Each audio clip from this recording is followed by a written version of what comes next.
All right, so story time. This last weekend, I played in the Flesh and Blood battle-hardened Salt Lake City and in the Runeterra Open Worlds Qualifier.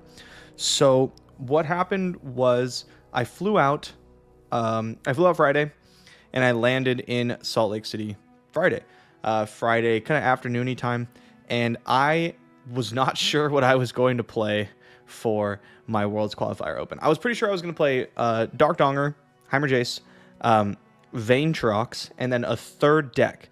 And what I was really flipping back and forth on was Jhin Gnar and the new Seraphine set Ionia deck.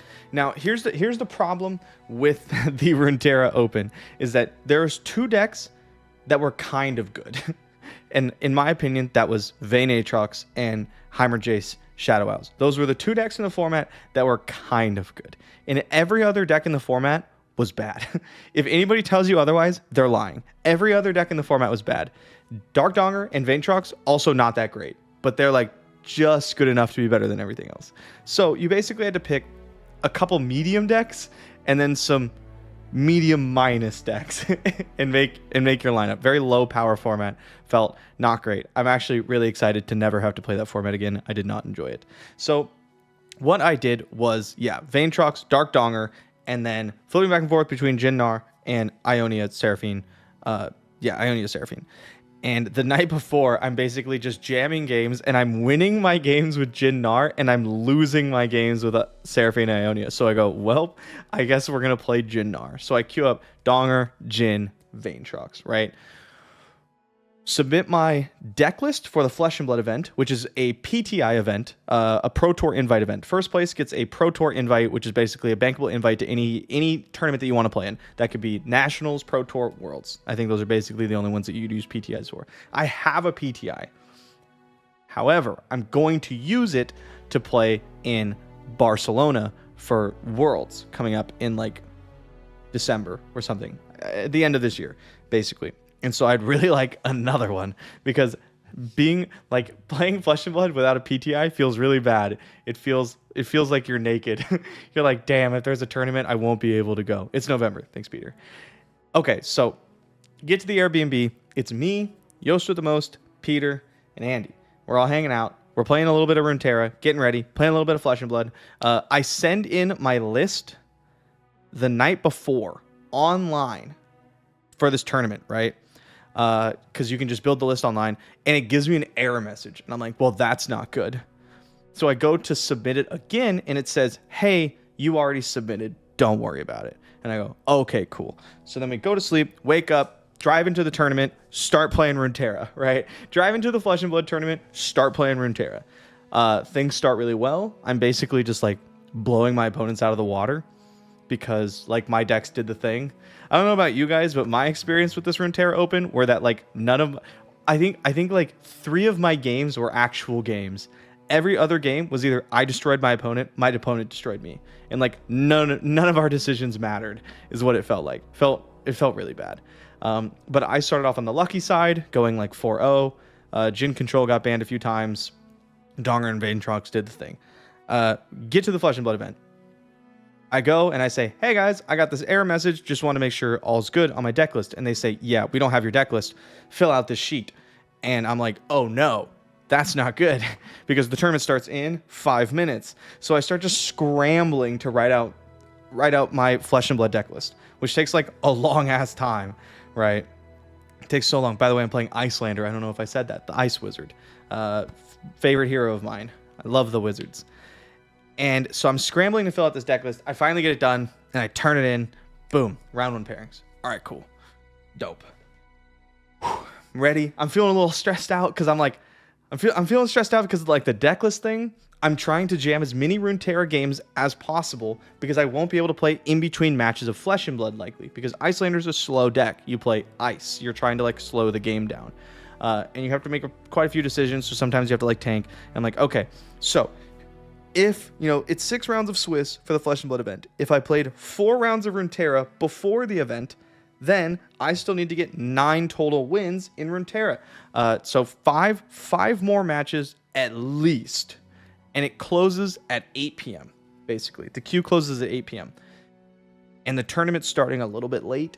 It's starting at like 10-ish, I think. And I'm like, all right, 6 rounds of Swiss, 55-minute rounds. Theoretically, we should be done at about 4. About 4. But if I make top 8, all of a sudden, it's going to take even longer. So I'm feeling a little bit stressed. Round 1, I sit down, start playing. I'm playing against Dash, I believe, in round 1. I might get my order wrong, but I'm playing against Dash, who's like a mechanologist hero that plays pretty aggressively against Icelander. And I don't have the most tempo start. My opponent's start is very good. I did play Dash round 1. Okay, thank you. They played Pounder, and I did play... my opponent had a very strong tempo start where I'm like trying to like freeze them up and like stop things, and I'm just not really doing that. Their hands are very like efficient and stuff. And I go down to 1. I go down to 1 and my opponent is at 27. And if you know Flesh and Blood, you know that's not a great spot to be. This isn't Legends of Runeterra where you can just be at 1 and then full control the game. That's not really how Flesh and Blood works.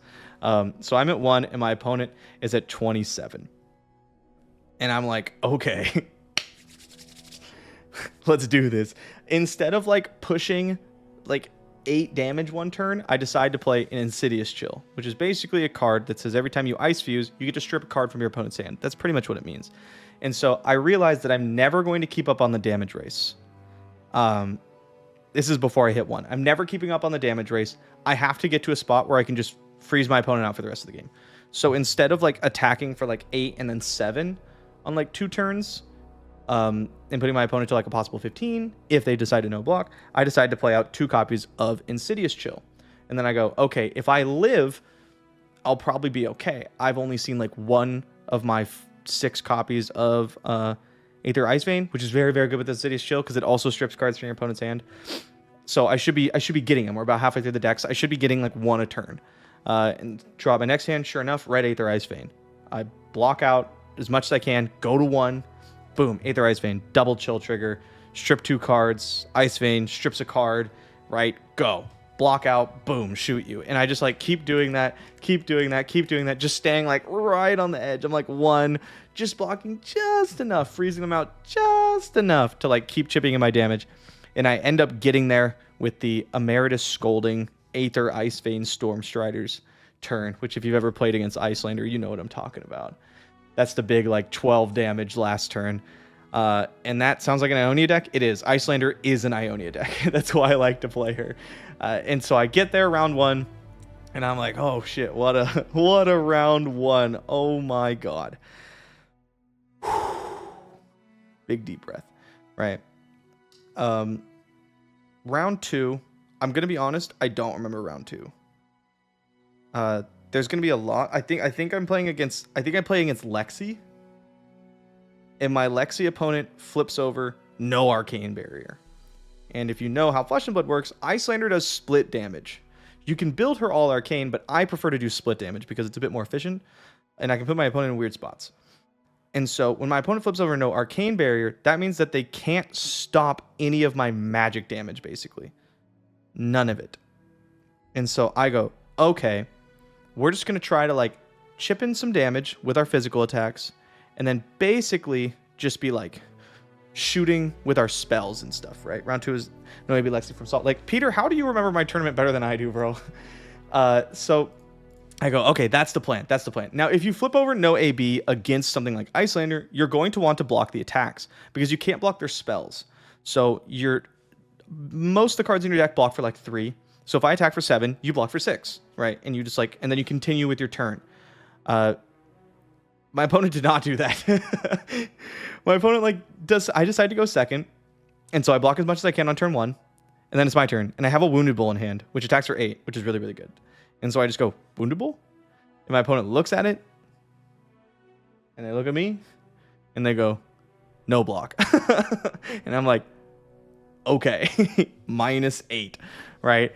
Next turn, block a little bit. Boom, 7 damage. And my opponent goes, no block. They just decide I'm racing, which is like totally fine thing to do. unless you brought no arcane barrier. Because if you get down to like 10, I can just kill you and you can't stop me. And that's basically what happened. I just had like my opponent put on some good pressure and stuff. They played pretty tight. I just think they should have like blocked more because I was able to just be like, here's damage, here's damage, here's damage, here's damage. What are you at? 10? You're dead. And I know you can't stop me. I don't have to worry about anything. And so that's what happened in round 2. Now Peter, Mr. Mask Momentum, you might see him in the chat right over here somewhere. Peter, say hi. Peter is a good friend of mine. Peter plays Kano, which is the other wizard. Kano is like Storm, if you've played Magic the Gathering. The closest thing we have to it in Runeterra is BB Combo, the K combo deck. I'm a super big fan of Kano. We both are Kano lovers, but I'm a better Icelander player, and he's a better Kano player. So, like, we're both really good wizard players. I'm better Icelander. It's like, here's the Icelander performance. Me and him, Kano performance. Him and me, right? Like that. And so he's 2-0. Is it as toxic? Some people would say more toxic. He's 2-0. And he gets interviewed by our buddy Flake, who's doing casting, right? And they pull him aside and they go, hey, Peter, talk to us about Kano or whatever. And he's like, yeah, Kano dope. Tournament's going really well. And they go, okay, cool. There's a lot of Icelanders in the field. How do you feel about that matchup? Now, the wizard-wizard matchup is very, very, very tough. It's really, really difficult. It's typical like blue mirror stuff, except both of you can just like snap your fingers and kill the other person. But if you snap first, you die, right? Like that's kind of what the wizard mirror feels like. So you're like trying to chip each other down. You're jockeying over resources. Can I even cast this card in my hand? If I do, I die. That kind of stuff. Very, very like blue mirror-esque. Very difficult to play. Very cerebral. Right. And so Peter gets pulled aside by Flake, and Flake goes, hey, there's a few Icelanders in the field. How do you feel about the Icelander Kano matchup? And Peter goes, oh, I think I can beat every single Icelander in the field today. I'm not worried about it. Unless if it's Majin. And they go, all right, you heard it here first, whatever, blah, blah, blah, blah. And then the interview ends. They thank Peter. He walks off and they go, hey, Peter, round 3, you're on the feature match table. And he's like, all right, cool. Who am I playing? And they go, Majin on Icelander.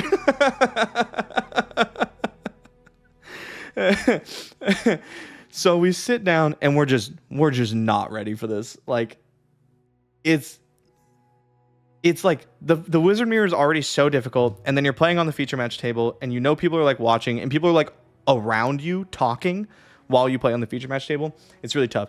Anyway, so first half of the game, I play not great. I do not play super hot. I make a couple like small mistakes. I think I play like okay, but there's a couple turns that I definitely think I could have played better. And we're just like slowly trying to chip each other down. It was the only Kano v Icelander game I've seen where Kano and Icelander were at basically the same health the whole game. Usually Kano's much lower, and that made it much more difficult for me. But I get to the point where I make Peter like use his resources, and I chip in for like a bunch of damage, and I put him to 3. And this is really good spot because we both can cast stuff at instant speed. So if Peter's at 3 and he tries to cast stuff, I can just try to kill him in response, and he likely won't have the resources to do anything else. And then like my next couple hands just had no damage. It was just like a bunch of spells that didn't do anything, and I was like, and one big attack. But the problem is if I cast a big attack, Peter just kills me because it costs 3 to cast. That's 2 cards out of my hand, right? Now I only have like 2 left, and he'll just kill me. At some point I land a Channel Lake Frigid, which makes everything he does cost 1 more, and then I just completely get rid of all of the cards in my hand. I go Channel Lake Frigid, and I cast something else, and I say, can you kill me? And he stops and he thinks about it for a while and decides like, no, I can't. That was pretty scary. I'm not gonna lie. The game keeps going for a little bit longer, and I cast some stuff, and Peter cracks both of his energy potions, which is just like a fast resource basically. Remember, resources against wizards are how you stop the damage. So he cracks both of his energy potions on, I believe, my turn, just to stop some damage, and then we go back to his turn, and it gets kind of, if you don't watch the match, it's really hard for me to like explain what happens. But basically, I'm able to put him in a spot where if something resolves, he won't have the he'll have been taking damage, and he won't have the resources to like push damage back. And if he tries to push damage, then maybe I can kill him in response. So yeah, that happens. He tries to push damage, and I pull the trigger and end up getting there in response. It was a really, really good game. If you want to watch it, it's at like the Arcane Events YouTube channel, I believe it's called. Really, really good game. So yeah, 3-0. We knock out, well, we don't knock out Peter, but we put him down to X1, which felt kind of bad. It always sucks to team kill like that early in the day, but it was a really, really good game. And then I immediately go into round 4. I'm trying to think of the order of things. Round 4. Is this game a best of 1? Yes, Flesh and Blood is a best of 1. So it's really, really interesting. The Realm Games Gaming Network. The Realm Games Gaming Network YouTube channel. Thanks, Peter. Yeah, so Flesh and Blood is really interesting because you basically present your hero. You have an 80 cards and your hero. And so I would say I'm playing. All right, it was you. I couldn't remember if it was 4 or 5. So you basically say I'm playing Icelander, and Codeman Jack, who I play at round 4, would say I'm playing Dromai, and then you sideboard, right? And then you go, okay, I don't want these cards in this matchup. I'd rather have these cards. I want these pieces of equipment, and I really want this helmet in this matchup.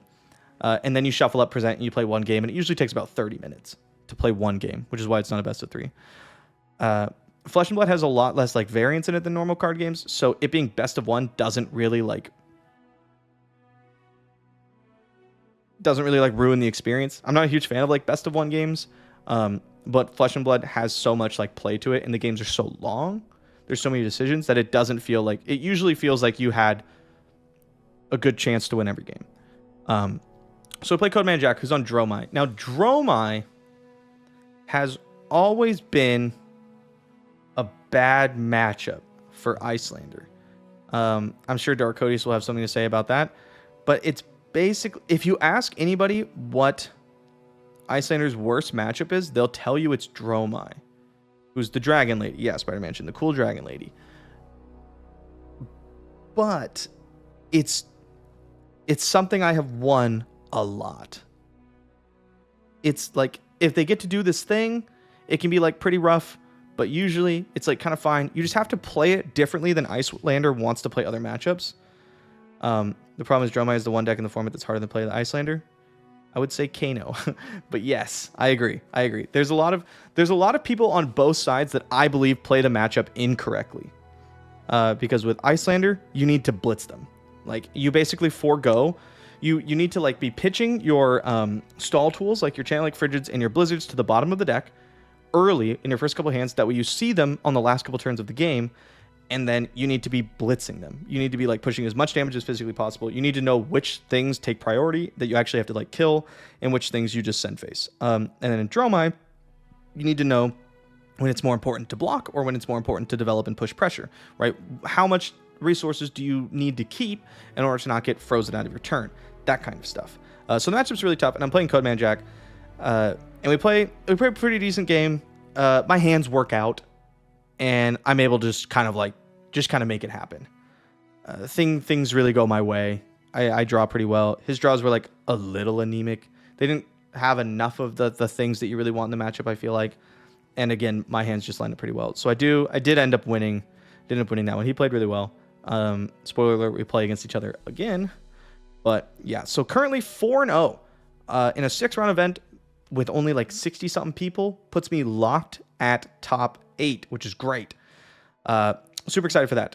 So the things we want to do now is keep winning because it increases my seeding, right?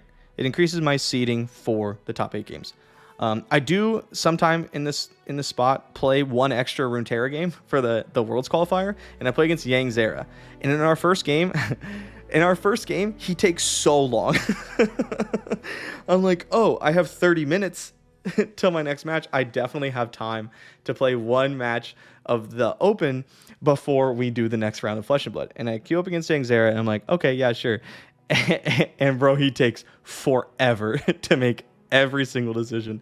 It was like he was taking so long. At some point, I was wondering if he knew that I needed the match to be over so that I could play Flesh and Blood in time. And he was just going to try to time me out of the match. Like, that's how slow it was. Now, it's fine to play that slow. He was playing within the rules and everything. He wasn't like super roping me or whatever. He was just taking his time for every single turn, which is totally okay, totally acceptable, right? But I end up like conceding game 1 a little early. I was like going to lose. there's a chance I was going to win, but I was like, I can't play this for 8 more minutes and try to win. So I just like concede game 1. And then game 2, it's like Vayne trucks versus something. And he just goes like Vayne, scout guy, condemn, fish fight. And I'm like, okay. I just get like absolutely blown out of the water. I'm like, all right, dope. So I like lose that one 0-2. And I go, you know what? I'm not going to play any more Runeterra games during the Flesh and Blood event because I don't want to get tilted. I want to like really be focused in. I really want that PTI. I'd really like a good finish, that kind of stuff. So round 5, I play against Bravo. Fan of the channel. And they play pretty well. But that matchup is like horrendous for Bravo. Bravo's basically like this big, strong Guardian dude, and he just plays like big attacks that have like relevant on hits. Except like Icelander doesn't care about the on hits. She just cares about the damage. And the way that Icelander is built, thanks to this guy named Michael Hamilton, it's built to have the most efficient like damage to card ratio in the game, basically. For like, it's supposed to have, you start with 4 cards in Flesh and Blood, and if you block with them, you don't get the cards back, right? So like, if I block with 2 cards, I have 2 cards to play on my turn. And Icelander is built to have the most efficient 2-card hands in the game. You 2-card 8 a lot, and that's really, really good. And Bravo has like 3-card 9s. And so like, if they're taking 3 cards and attacking for 9, and you block for 6 and then come back for 8, you're ahead, right? You're ahead like 2 points every turn, every time this happens. And so it makes it really, really tough for Bravo. And also like, if they want to stop what you're doing, if they want to like stop your damage, your arcane damage, they have to keep holding resources. And if they're holding resources, they're not attacking very well. The matchup's just like really awkward for Bravo. Things have to go very well, I think, for it to like work out in their favor. So I end up winning this one. And we're on to the last round where I play Icelander Vor, who's on FaB, which is weird because he's another big Kano lover. And that matchup is just like incredible for Icelander. You just like, they're just like a deck full of reds, so they don't have many resources, and if you clog them up, they just can't do anything. And so there's a turn where the Flesh and Blood players will appreciate this. There's a turn where Vor is attacking pretty wide and sneaking in a bunch of damage, and I have Channel Lake Frigid in my arsenal. However, if I cast this Channel Lake Frigid, I won't be able to keep it on my turn. I don't have an ice card, right? But he's going really wide, and he's hitting me a bunch. FaB has this headpiece called Mask of the Pouncing Lynx. And basically, it says if you hit your opponent, you can sacrifice Mask of the Pouncing Lynx, and you can go search your deck for an attack that has like 2 or more damage or something, base damage. There's this card called Salt the Wound, which is basically like it comes in for base 2, except it gets +1 for every hit that hit this turn. And FaB goes very wide. And so Vor is just like kind of going, and I'm not casting the Channel Lake Frigid because I'm like, I can't keep it. I'm just going to take a bunch of damage. And then if he pops Mask of the Pouncing Lynx, I'm just going to play the Channel Lake Frigid and kind of get him because he won't be able to play it post banish. And I'm going to burn, like, he's going to burn Pouncing Lynx, which is worth like 6+ damage. Usually it would have attacked for like 8 or something this turn. And so he goes all the way down, and he's like, wow, he's like blocking this turn. He's like not casting anything from Mars from this turn. He probably doesn't have a way to stop me. Probably doesn't have a way to like frostbite me. And so he sacks Pouncing Lynx, gets the Salt the Wound. I respond with Channel Lake Frigid, shuts down the turn, and the game's pretty like rote from there, right? It's just like, oh yeah, you just lost like 8 damage. Really, really hard for him to come back. So I end up 6-0. 6-0 in the Swiss rounds, going into top 8. Number 1 seed, baby. Now, the top 8 consists of me on Icelander, 3 Lexis. 3 Lexis. 2 of which are Michael Fang, current Pro Tour champion, and Yanji Lee, one of the better players. There's a Bravo, the Bravo that I played in round 5. There's Codeman Jack, the Dromai that I played in round 4. And then Icelander Vor on FaB, whom I played in round 6. So let's see, there's 3 Bravos, 1 Bravo, 1 Icelander, 1 FaB, 3 Lexis, 1 Dromai, and another Icelander. Sorry, another Icelander squeaked in. I really didn't want to play against any of the 3 Lexis So that's 3 matchups I really, really didn't want to see, especially not Michael Fang or Yanji, because they're really, really good. The Dromai, I'm okay playing. I'm like, yeah, sure, that's fine. And the Bravo, the Icelander, and the FaB, I really want to play against. Right, I'm really down to play the mirror. The Bravo matchup's really good. The FaB matchup's really good. So there's 3 decks I really want to play with, play against on this side. There's 1 deck I'm okay playing against on this side, and then there's 3 decks I really don't want to play against on this side. So don't want to play against Lexi. Okay playing against Dromai. Very happy to play against the other 3. We get the top 8 pairings. I'm in feature match against Codeman Jack on Dromai. Okay, not the worst outcome, right? I'm okay playing against Dromai. I just really didn't want to play against the Lexis. So we get ready. We're playing. And pretty quickly, things are not going quite the way I want them to. Codeman Jack's able to get quite a few Rake the Embers going, which gives a lot of Aether Ashwings, which means like a bunch of Arcane Barrier and a lot of pressure. A lot of pressure that's hard for me to deal with. I'm not able to like put out as much pressure as I would like. The dragons get pretty awkward pretty quickly for me and things like that. So I'm trying to keep it close. And then we get to the point where Codeman Jack is in like kill range for an all-in turn on Codeman Jack's turn. However, I need my damage spells. Now, I know that I pitched 2 Emeritus Scoldings very, very, very early in the game. And they're almost here. Emeritus Scolding is basically like 2 mana, deal 4 on your opponent's turn. It's like one of Icelander's best cards. And if I see it, I'm in a really good spot. Now, Codeman Jack, we know because we looked at lists, has 1 copy of Oasis Respite, which we've already seen, and 1 copy of Sand Cover. Now, what Sand Cover does is it turns an Ash into a ward thing, which basically the next damage would be dealt. It prevents 4 of it. So there's a bit tricky stuff when you try to play around Sand Cover, because you want to like present a lot of damage, and then they Sand Cover, and then you want to chip them for a little bit to break the ward. But the problem is if you try to chip them for a little bit and they block it, the ward will still hit the big spell, and that's not what you want. You get to see list post sideboard? No, you don't. So we get to the final turn, and Codeman Jack, possibly the final turn, Codeman Jack starts attacking. I draw my hand or whatever. There's no Emeritus Scolding. Brutal. Because if I have Emeritus Scolding, I know that I can beat a blue in hand, of which there's only 7 in the deck, and the ward card in Arsenal, which is like the nut low for me, right? Like if he has the ward card in Arsenal and a blue in hand, that's the nut low for me. That's what we're trying to beat. And I don't hit the Emeritus Scolding, so I'm short. So I'm like, fuck. So I'm thinking it through. And I decide to just pull the trigger, because if it's not blue and the ward spell, we're going to win anyway. And if it is blue in the ward spell, if he messes up the turn, we win. If he messes up the ordering, we win. And if he doesn't mess up the ordering and we don't win, the game's still going. I'm just not in a great spot. So I think this is my best opportunity. And I pull the trigger. And the way I do it is I cast my like Aether Hail from Arsenal, which triggers a Frostbite. So I go Aether Hail, Metacarpus Node on the stack, Frostbite trigger. Your priority. What would you like to do? People mess up ordering at this level? Yeah, it's very hard. It's very hard, especially in the Wizard Mirror. Go watch me and Peter play the Wizard Mirror and just try to figure out what's happening. Ordering and sequencing is very difficult, especially in these kind of turns, because what your opponent have and what you have depends on what's correct ordering and sequencing, right? So you're trying to play around what you know, but you could be wrong and stuff like that.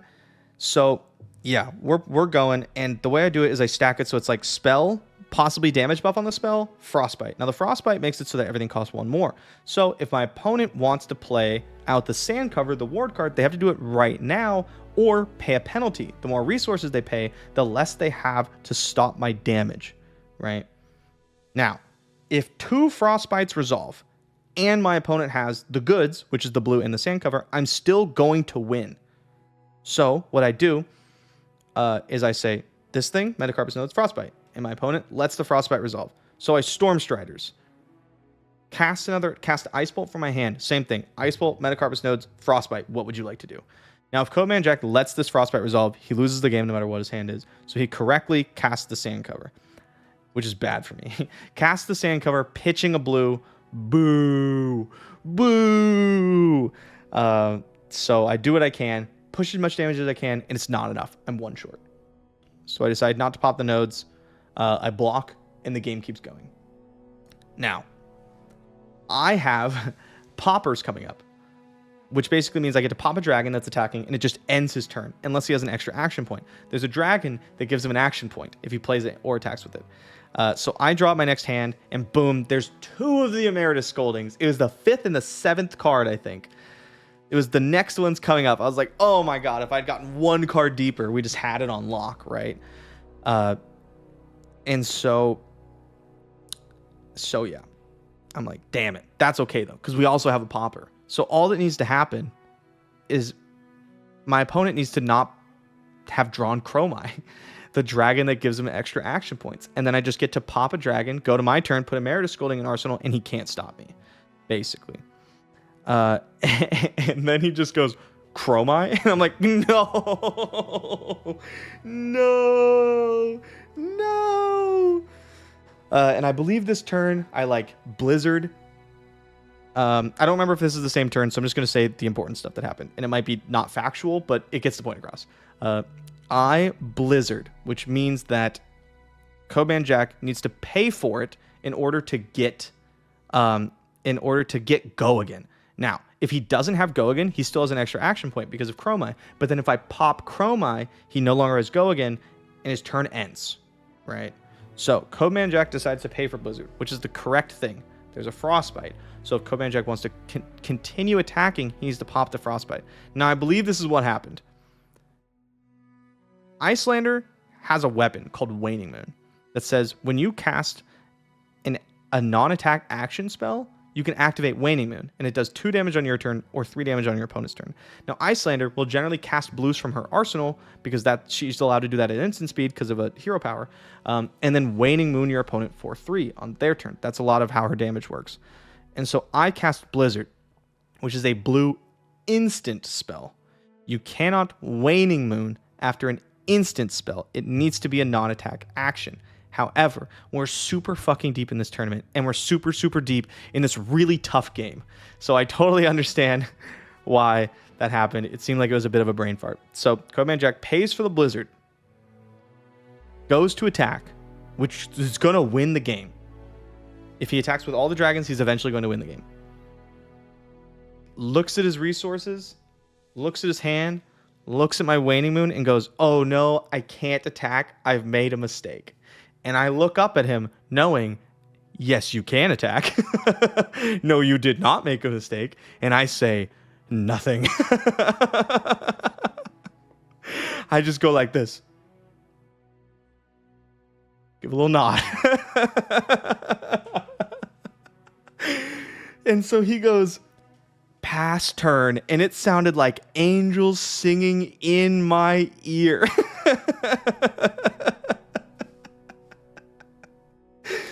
Because he thought that since I cast a spell on his turn, I could activate Waning Moon. But I couldn't because it's an instant, not a non-attack. And it's very specific. So I go back to my turn. I get to Arsenal the Emeritus Scolding. And I end up winning the game. Which is obviously unfortunate for Codeman Jack. Sorry, bro. That's rough.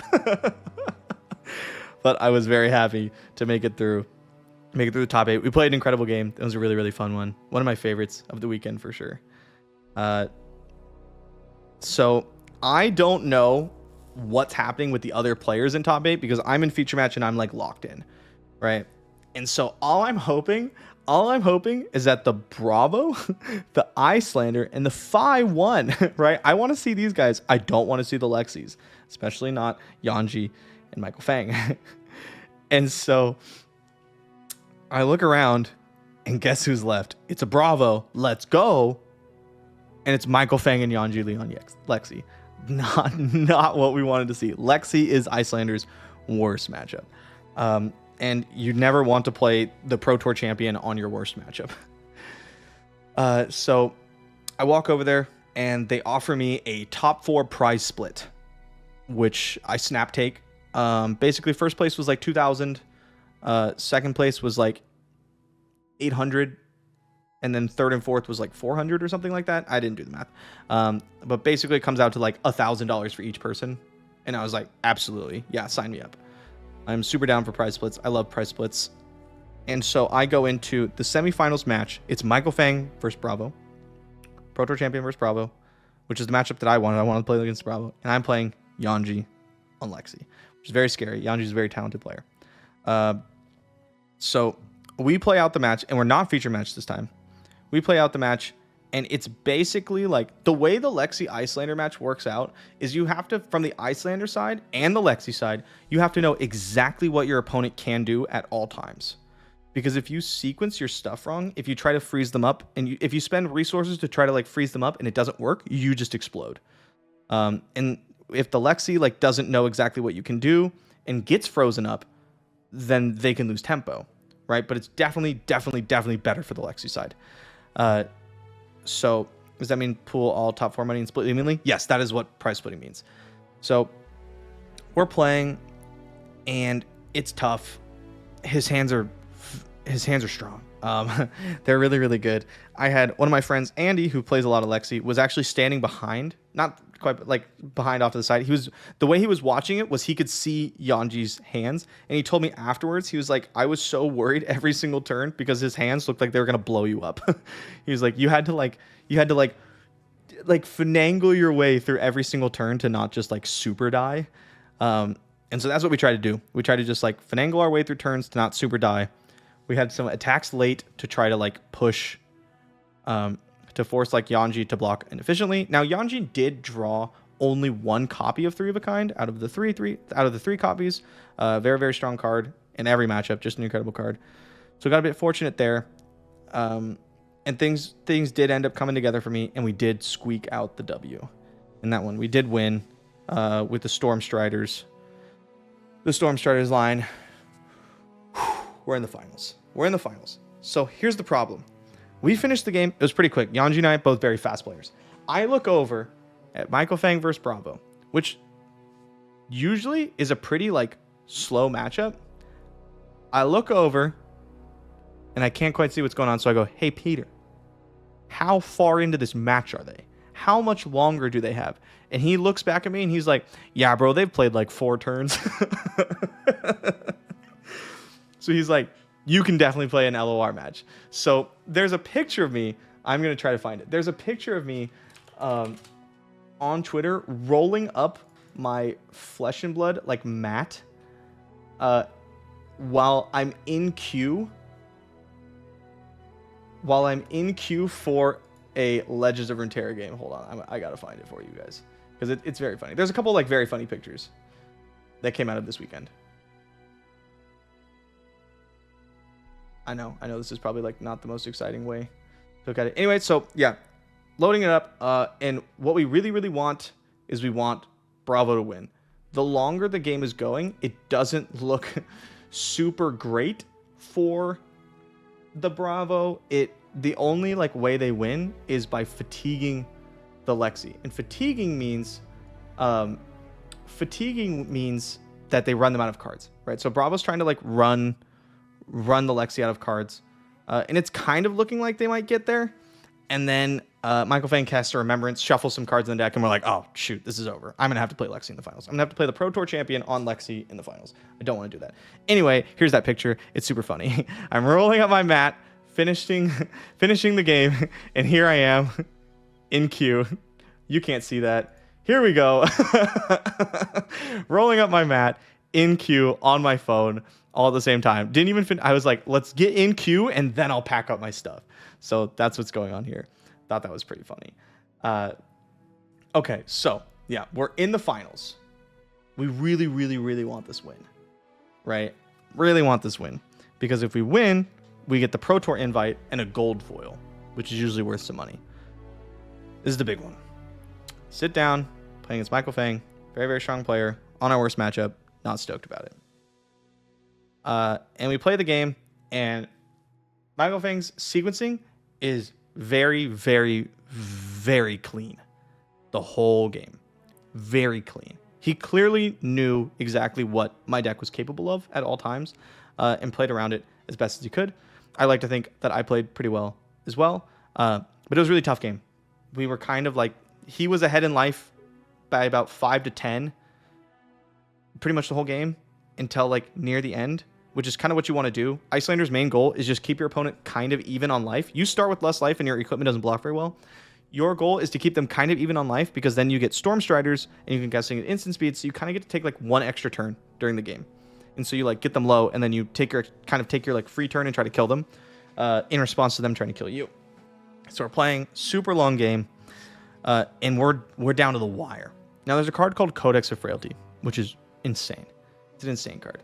We're going to skip the rest of why it's important, and we're going to talk about the reason why it's important here. Codex of Frailty gives you a Ponder token. And what a Ponder token does is at the end of your turn, you get to look at the top card of your deck. You get to draw the top card of your deck. And what this means is that if you're out of cards, you get to draw the top card of your deck and you get to arsenal it, which means you'll have that card for another turn. Now, Michael Fang goes, it's his turn, and he does his attacks, and he has his Ponder token, and then he passes the turn, which is where he would go past priority, and I would say that's fine, and then he would crack the Ponder token, and he would draw the top card, except that's not what he does.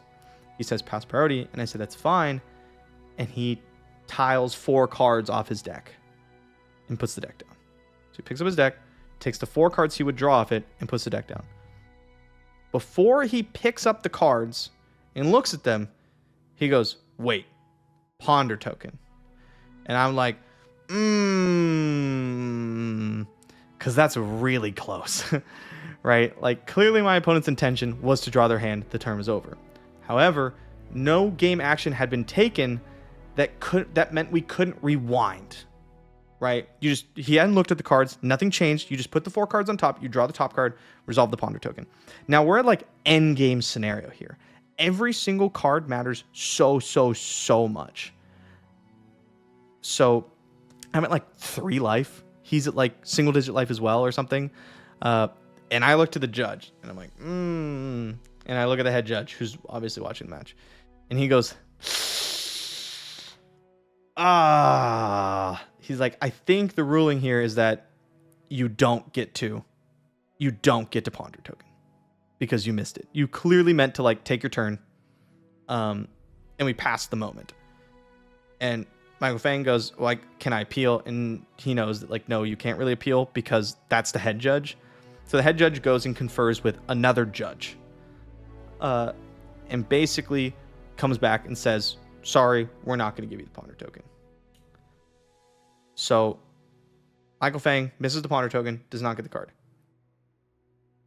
Now, if he got the Ponder token, he has a chance of winning. A much better chance. If he doesn't get the Ponder token, I'm almost 100% to win. It's really, really tough for him to stop me from this point on. And so it felt really bad because I do end up winning the game. I'm not sure if he would have won if he got the Ponder token. I think the answer is no. I think I still would have won. I think it just would have been like, it would have taken longer and it would have been a lot closer. Whereas like once he didn't get the Ponder token, it was basically over. It just took a little bit to get there. So that tainted my win a little bit. It felt bad, right? It felt bad. I really just wanted to say like, you know what? Let's give him the Ponder token. Let's let him draw the card, whatever. But I also really, really wanted this PTI. So it was really tough.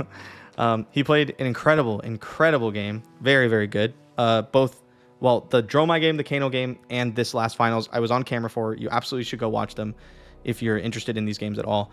But yeah, judge makes the ruling, and we continue the game, and I end up winning with the Storm Striders and Emeritus Scolding at the end of the game.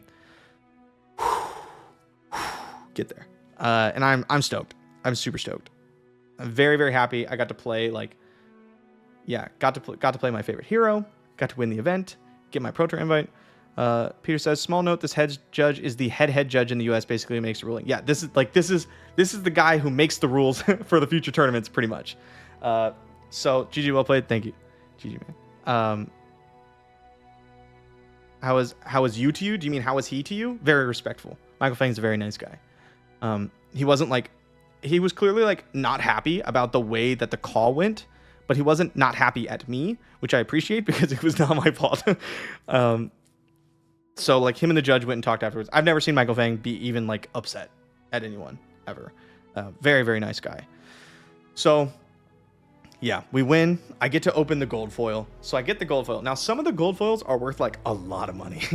Some of the gold foils are worth a lot of money. So I'm excited. Now, you can sell the sealed envelope or you can just open them. I decide I'm just going to open them for the content, and because I like to open things. I think it's cool. So I go, I open it. People filming, right? We're all huddled in a circle. I crack it open. It's upside down. And I take it out. We go like this, and I go, all right, everybody ready? And usually this is what happens. You flip it open, and everyone goes, whoa! That's what happens, right? I flip it open, and I look at the card, and I don't even know what this card is, bro. I've never seen this card in my goddamn life. So I open it. It's a brute card. And I'm like, what is this? And on camera, I think I'm saying, what is this? It's like Bone Vizier or something like that. Just a crap card. It's like a starter deck card. Yeah. And I'm like, you're kidding me. It's still a gold foil, but like, yeah, how much would a sealed envelope sell for? Hundreds of dollars. Probably in the range of like 500 to 600 for the majestic one. Oh, Peter's saying $800. And I'm like, oh no, this is bad. It's like a Rhinar card that no one will play. However, the next day, just keep this in the back of your mind. Keep this in the back of your mind, okay? So how much does gold foil Vizier sell for? I ended up selling it to a buddy that was there for $150. I was just like, here, you can have it. I don't want it. We're both happy. So that ends that day. I end up winning the event. I get another Pro Tour invite, which I can use for a Pro Tour or Worlds or anything. Very, very happy. And I get the like $1,000. So it's like 7:15 p.m. when this happens. I go, I take a little picture with the card. Let me pull it up for you guys. There's me and Quinn. Yeah, I get to take a picture. There's my Bone Vizier.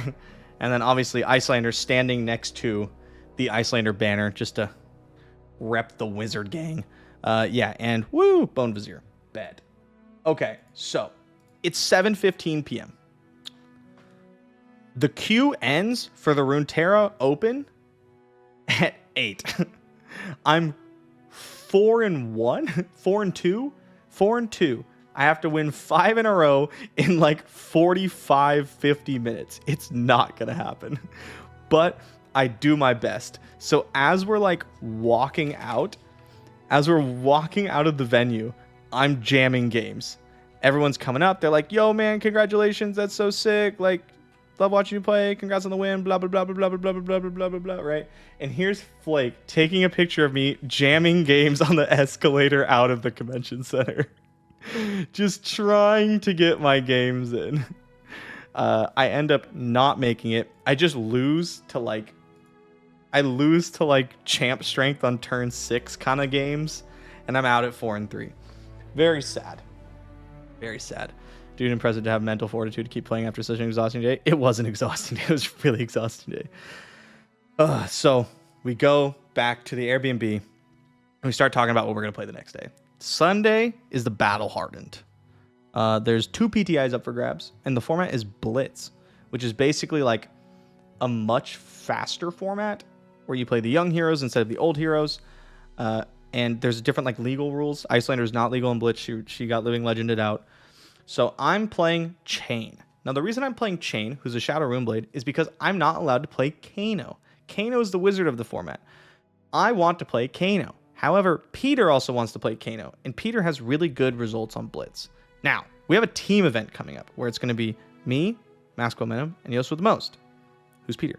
Mask Momentum's Peter. And Peter is going to be playing Kano at the team event, so I have to play something else. So I'll be playing Chain. Now, Chain is a little bit coin flippy because you banish cards off the top, and some of your cards you're allowed to play from your banish zone. Some of them you're not. And so, like, sometimes when you hit with Chain, you just get, like, free cards every turn. And if you don't hit with Chain, you don't get free cards every turn. One of these is much better than the other. So, I'm playing Chain, Peter's on Kano, and Yost is on Rhinar. Now, the way sideboarding in Blitz works is that you have your 40 cards and you're not allowed to have any more cards, but you can take 11 pieces of equipment. and then you just bring your like 4 or 5, 6, whatever that you're actually playing with for each game. Now you always end up with like extra slots. So what we like to do is we like to put funny cards in there that are not good. That way, if you top 8 and your lists get posted, people see the cards and they're like, why are you playing that? And every time it happens, I think it's hilarious. So I'm playing this card called Fisticuffs, which is like a pretty good limited card and a terrible constructed card. That's in there. And Yost, who's playing Rhinar, gets to register my gold foil bone vizier. Now, if you remember correctly, it's kind of slabbed in like a plastic case and it doesn't fit in his deck box. So for the tournament, he's walking around with his deck box and in his other hand is the gold foil bone vizier, which he, again, is never going to actually play. It's just in the deck list. It's so funny. So I'm like, all right, round 1, let's play someone who maybe isn't super good. Hopefully get an early win.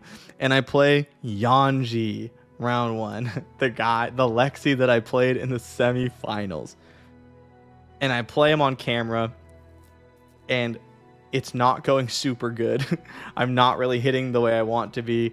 Yanji's turns are like very, very strong. And there's a spot where he attacks for 6. And if I have a 3 block, which is most of the deck, if I have a 3 block, I get to stay at 2 and then possibly get 2 turns. He has to keep like multiple cards. If I don't, then I go down to like 1 and I'll die at the end of my turn. And so he attacks for 6 and he looks at me. This is on camera, by the way. He looks at me and he goes, I hope you don't have any 3 blocks. And I look at my hand and it's all 2 blocks. It's all 2 blocks, non-attacks. Just like the literal worst hand you could possibly have. So I just go, I don't. I don't have any 3 blocks. And I block with like 2 blocks and equipment, stay alive at 1, have to kill him, and then my banishes off the top are bad, and I don't get there, and I die. Oh well. I'm playing chain. It's a bit coin flippy. Sometimes that happens, right? It is what it is. Peter ends up winning his round. Yost does not. We move on. Round 2. Now, the good thing about being 0-1 is often you're going to dodge the crushers, right? You're going to dodge like the super, super good players. And a lot of times you can kind of submarine your way back up to the later rounds. I get the pair up. If there's an odd number of players at a tournament, someone has to get paired up. So one of the people who lost the first round has to play against someone who won the first round. I have to play against someone who won the first round. And my opponent, Alexander Vor, on Kano, the FaB that I played in the last round the day before, who top 8'd on his best hero. Now that's okay. I'm about as prepared for Kano as you possibly can be, right? Now, if you're not a Kano gamer, you're not going to understand some of the words that I'm saying. Just try to use context clues as much as possible, okay? So we start. Vor goes first, which is beneficial for me as a chain player. He banishes off Kano. And if you know, like I have AB3, Spell Void 4, basically. I got the fridge, right? I'm ready to block stuff. He banishes off Kano. Boom. Energy potion. God damn it. Immediately. Boom. 1 energy potion out. Good to go. My turn. Terrible. Just the worst. I present like 7 damage. I don't even know if he blocks. I don't think he does. Just a horrendously bad hand. His turn. Activate Kano. Boom. Energy potion. Hit both of them immediately. Goes, that's pretty good. Activates Kano. Tome. Draws 2 cards. Activates Kano. Red cards. That's pretty good. Activates Kano. Red card. That's pretty good. Starts pinging me for damage. Whatever. I'm taking it. We still got AB3 Spell Void 4, and we got these banishes off the top. I'm ready to go. Goes to my turn. Boom. Soul Shackle. Hits Ardbor. That's bad. Banish it. Boom. Soul Shackle. Red Belittle. That sucks. It's my turn. Present like 7 damage again. Off like a 4 or 5 card hand. Just horrible stuff is going on here. I pass the turn to Vor. He takes his turn. Does some more damage. Whatever. I'm at like 9. Go to my turn. I got like 3 banishes. Boom, not a blood deck card. Boom, not a blood deck card. Boom, not a blood deck card. That's dope. Start trying to push damage. And Vor plays very well, by the way. Very, very, very accomplished Kano player. Learned a lot watching his matches when I started playing Kano and stuff. Activates Kano, red card. Activates Kano, tome.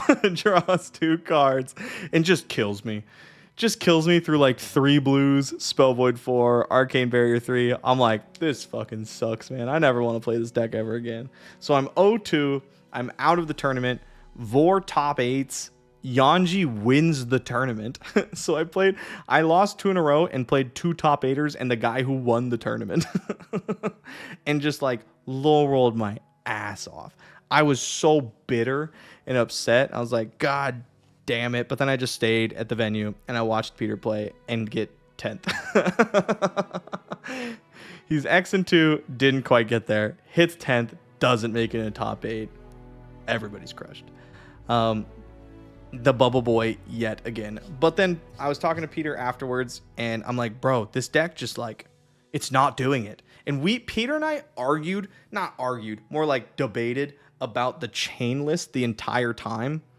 And he's like, bro, you have to play all 4 belittles because you get to do these things. And I'm like, I know I'm like a huge belittle believer, but I'm telling you, I never got to belittle. I never got to Art of War. Like my shackles ain't hitting. I want to cut these cards that are like high ceiling, low floor because like I'm not getting to do anything. My hands are terrible and I am dying. If I just had hands that like functioned at all, I'd be doing a lot better right now.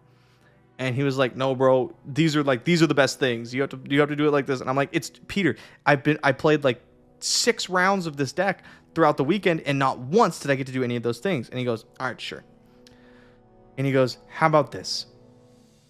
On the team tournament, I'll play Chain and you play Kano. And I'm like, thank you so much, dude. Because I'm like mental booming over here trying to play Chain and just not getting there and getting upset. Because when I lose, if I feel like I had no agency, I get upset.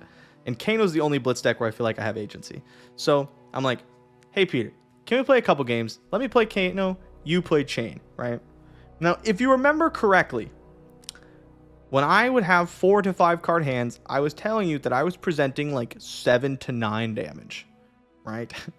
7 to 9, 4 to 5 card hands. I play a game against Peter. And I'm fucking telling you, Peter has 3 card hands that are dealing 15 plus every fucking turn. My man keeps 3 cards, banishes, hits exactly what he needs, and just goes. And I'm like, you're kidding me, bro. So yeah, pretty happy to have Peter on Chain, not me, because the deck seems to like him a lot more. Does it feel good that you at least lost to someone who took the whole tournament? I mean, it feels fine, but like, I know these players. Like, I know Yanji, I know Icelander Vor. Like, I know they're very, very good players. And the thing about playing against very, very good players is like sometimes one of you is going to win, and a lot of times it comes down to like, did you hit your thing? Right? That's just like a lot of times what it comes down to when you're playing people of like equal or better skill than you. So yeah, Peter's gonna be playing Chain in the team event. We had a blast. We had a lot of fun. I got to go to the FaB store for the first time ever. That was really cool. FaB sponsored me, by the way, for Flesh and Blood. Shout out Job. Very, very nice store. And yeah, it was a good weekend. Did not day 2 the LoR Open for the first time since we've had the LoR Opens, which makes me sad.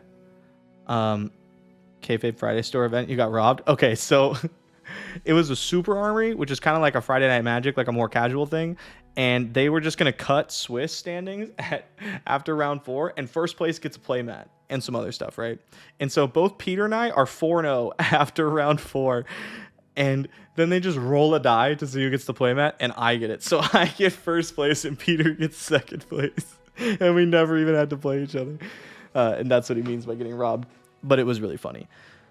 So, yeah, good weekend.